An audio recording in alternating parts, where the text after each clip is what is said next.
আল্লাহ বলেন ইন্না কারুনা কানা মিন কওমি মূসা, কারণ ছিল মূসা আলাইহিস সালামের কওমের লোক। মূসা আলাইহিস সালামের কাজিন ছিল মূলত। কারুন নামে একজন সম্পদশালী ছিল। মিশরের রাজধানী কায়রো থেকে 100 কিলো দূরে ফাইউম নামে একটা জেলা আছে, ওখানে তার বাড়ি ঘর। আমি দেখে এসেছি, কয়েকবার গিয়েছি। তো ফাবাগা আলাইহিম, সে মানুষের উপর চড়াও হলো। ওয়া আতাইনাহু মিনাল কুনুজি মা ইন্না মাফাতিহাহু লাতানু বিল উসবাতি উলিল কুওয়া। আল্লাহ বলেন এই কারণকে আমি এত সম্পদ দিয়েছি, এত বেশি ছিল তার সম্পদ, সম্পদগুলো যে সে আলমারির ভিতরে রাখতো, ওই আলমারির যে চাবি হইতো, এই চাবিগুলোরে ওজন করার জন্য, কাঁধে নেওয়ার জন্য 10 জন পেশি শক্তি পুরুষ লাগতো।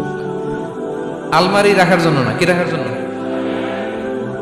আলমারি ভর্তি যে সোনা দানা গহনা, ওইটা যে চাবি, ওই চাবিগুলা বহন করতে একদল পেশি পুরুষ লাগতো, এত সম্পদ।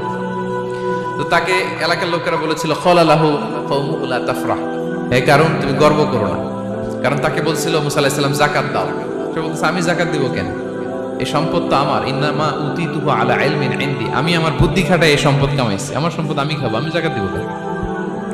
আল্লাহ বলেন ইন্নাল্লাহা লা ইউহিব্বুল ফারিহিন, কারণ তুমি অহংকার করলে আমি আল্লাহ অহংকারকে বরদাস্ত করি না, অহংকারীদেরকে আমি আল্লাহ পছন্দ করি না।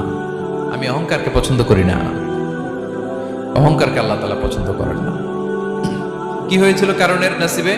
আল্লাহ বলেন ফাখাসাফনা বিহি ওয়া বিদারিহিল আরদ ফামা কানা লাহু মিন ফিআতি ইয়ানসুরুনাহু মিন দুনিল্লাহ ওয়া মা কানা মিনাল মুনতাসিরিন।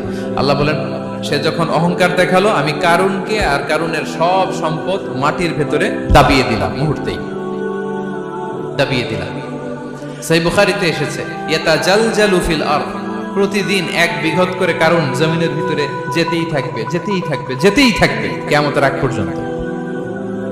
আল্লাহু আকবার। কারণ অহংকার করেছিল। আল্লাহ বলে আমি অহংকারীদের পছন্দ করি না।